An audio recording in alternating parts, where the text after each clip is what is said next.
रेगिस्तान में चोटी वाले प्रेत का आतंक। मेरा नाम वैभव वघेल है और मैं जयपुर का निवासी हूँ। हमारा काम शादी ब्याह में मंडप सर्विस देने का है। दुकान पर ज्यादातर काम हमारे नौकर चाकर करते हैं और फंक्शन की साइट पर भी वही लोग मंडप लगने जाते हैं। पूरे दिन दुकान पर टाइम निकलता नहीं है तो कई बार बाइक लेकर घूमने निकल जाता हूँ। मेरे पापा वैसे तो ठंडे दिमाग के हैं, पर काम में ध्यान न दूं तो इतनी खरी होती सुनते हैं कि मेरे कान के कीड़े मर जाते हैं। इसलिए अधिक समय मुझे दुकान पर ही बिताना पड़ता है। दुकान पर मैंने टीवी भी लगा रखा है। ज्यादातर मैं उस पर डिस्कवरी चैनल देखता रहता हूँ। बेयर ग्रिल्स का शो मैन vs वाइल्ड मेरा फेवरेट है और उसी के चक्कर में मैंने रोमांचक सफर का प्लान बन लिया था और रेगिस्तान के प्रेत से मेरा सामना हुआ था।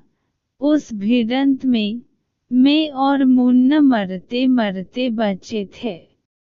मैंने और मेरे दोस्त मुन्ना ने एक रात रेगिस्तान में बेयर ग्रिल्स स्टाइल में कैंपिंग करने का फैसला किया। अपने रोमांचक सफर पर निकलने से पहले हमने खाने पीने की सारी चीजें, मैप, टेंट, चाकू, नाइफ, लाइटर और वाटर साथ ले लिया। एक वीरान रेतीली जगह चुनकर वहां हमने अपना टेंट लगा दिया। अंधेरा हो चला था और ठंड भी बढ़ने लगी थी, तो हमने वहां आग भी जला ली। खाना खाकर जैसे ही सोने लगे तो रात में पास ही किसी के मौजूद होने की आहट आई। मैंने फौरन मुन्ना को बोला कि कुछ गड़बड़ है। मुन्ना ने टॉर्च निकाली और आसपास देखा तो हमें पता चला कि कोई हमारे टेंट के पास बैठा है। उसकी पीठ हमारी ओर थी और वह शायद सिगारेट पी रहा था, चूंकि धुआं निकल रहा था। सिर के बाल उसके बहुत छोटे थे और उसके सिर के पीछे एक लंबी सी चोटी थी। हमें हैरत हुई कि ऐसी वीरान जगह पर यह आदमी क्या कर रहा होगा। कुछ देर बाद हमने सोचा कि इसके पास जाकर उसे पूछते हैं कि तुम कौन हो और यहाँ क्या कर रहे हो। मैंने और मुन्ना ने जाकर उसे आवाज दी, पर वह पलटा नहीं।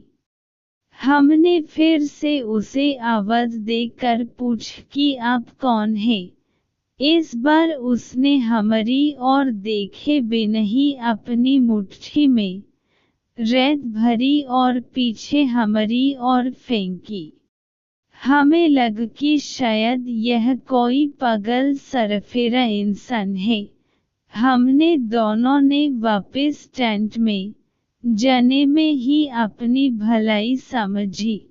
कुछ देर हुई तो वह रहस्यमय इंसान बैठे बैठे ही हमारी ओर सरकने लगा। अब भी उसकी पीठ ही हमें देख रही थी। छोटे बच्चों की तरह घिसट घिसट कर वह हमारे टेंट के 10 फीट की दूरी पर आ गया। अब हमें डर भी लग रहा था और गुस्सा भी आ रहा था।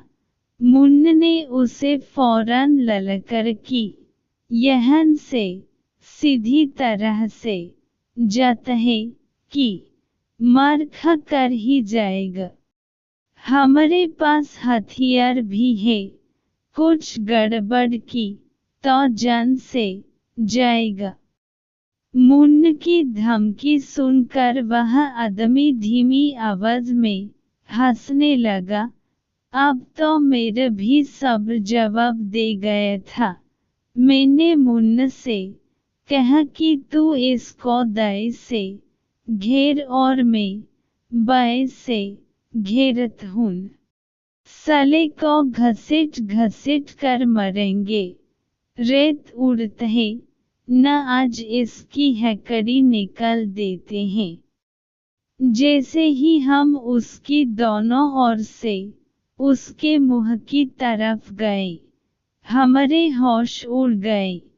हमने देखा कि उसकी आंखें ही नहीं थी, वहां काले गड्ढे थे और उसके हाथ में कोई सिगार नहीं थी। उसकी आंखों की जगह मौजूद गड्ढों से धुआं निकल रहा था। मैं और मुन्ना तो पगला गए। हम वहां से भागकर जाते भी तो कहन जाते। घनघोर अंधेर था। हम दौड़कर टेंट में घुस गए और एक दूसरे को पकड़ लिया। अचानक वह चोटी वाला प्रेत खड़ा हो गया और हमारी ओर मुड़ा। हमें तो लग कि आज जान से जाएंगे। मेरे तो रोंगटे खड़े हो गए थे और मुन्ना तो उसकी ओर देख भी नहीं रहा था। टेंट के सामने आग के परे वह बिना आंखों वाला खतरनाक प्रेत रुक गया और कुछ इशारा करने लगा। शायद उसे कुछ चाहिए था।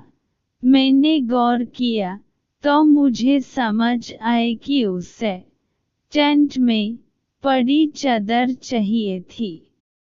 मैंने फौरन उसकी और चादर और तकिया दोनों फेंक दिया। उसने फटाक से चादर ओढ़ ली और तकिया वापस मेरी ओर फेंक दिया। कुछ देर वह हमारे आसपास ही घूमता रहा और फिर न जाने क्या हुआ कि वह दौड़ता हुआ अंधेरे में गुम हो गया। हम दोनों दोस्त मौत के खौफ से पूरी रात जगते रहे और डर के मारे कांपते रहे। फिर सुबह हम घर लौट आए। उस दिन के बाद मन कसम डिस्कवरी चैनल देखना छोड़ दिया है। हमें पता नहीं कि वह प्रेत क्यों हमारी चादर मांग गया, उसकी आंखें क्यों नहीं थी और उसने हमें जिंदा क्यों छोड़ दिया। कई लोग तो हमारी बातों का विश्वास तक नहीं करते हैं, पर मुझको और मुन्ना को मालूम है कि उस रात हम किस दरिंदा प्रेत की चपेट में आए थे।